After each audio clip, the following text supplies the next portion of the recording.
National prayer breakfast অনুষ্ঠানে যোগ দিতে যুক্তরাষ্ট্রে যাচ্ছেন বিএনপি মহাসচিব মির্জা ফখরুল ইসলাম আলমগীর এবং দলের স্থায়ী কমিটির সদস্য আমির খসরু মাহমুদ চৌধুরী। লন্ডন থেকে যোগ দেবেন ব্যারিস্টার জাইমা রহমান। যুক্তরাষ্ট্রের ন্যাশনাল প্রেয়ার ব্রেকফাস্ট অনুষ্ঠানে বিএনপির ভারপ্রাপ্ত চেয়ারম্যান তারেক রহমানের প্রতিনিধিত্ব করবেন তার মেয়ে ব্যারিস্টার জাইমা রহমান। তিনি লন্ডন থেকে সেখানে যোগ দেবেন। অনুষ্ঠানে বিএনপির শীর্ষ নেতা, দলের ভারপ্রাপ্ত চেয়ারম্যান, মহাসচিব ও একজন সিনিয়র নেতাকে আমন্ত্রণ জানানো হয়। আগামী 5 ও 6 ফেব্রুয়ারি এই অনুষ্ঠান হবে যুক্তরাষ্ট্রের রাজধানী ওয়াশিংটন ডিসিতে। ন্যাশনাল প্রেয়ার ব্রেকফাস্ট একটি বার্ষিক অনুষ্ঠান। এটি ওয়াশিংটনে হয়। এই অনুষ্ঠান যুক্তরাষ্ট্রের জাতীয় ও আন্তর্জাতিক নেতৃবৃন্দের মধ্যে সংলাপের একটি প্ল্যাটফর্ম। সন্ধ্যায় ঢাকা থেকে এমিরেটস এয়ারলাইন্সের ফ্লাইটে ওয়াশিংটনের উদ্দেশ্যে রওনা করেন বিএনপি মহাসচিব মির্জা ফখরুল ইসলাম আলমগীর ও সিনিয়র নেতা আমির খসরু মাহমুদ চৌধুরী।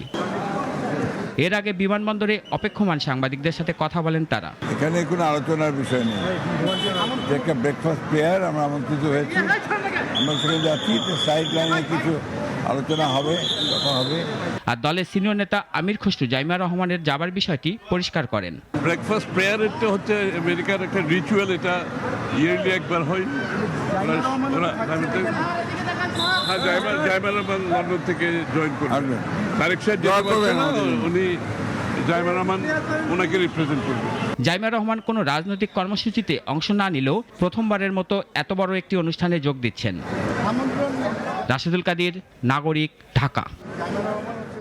250-টিরও বেশি ডিজাইন অপশন নিয়ে ওয়ালটন স্মার্ট ফ্রিজ, বোঝে আপনার প্রয়োজন।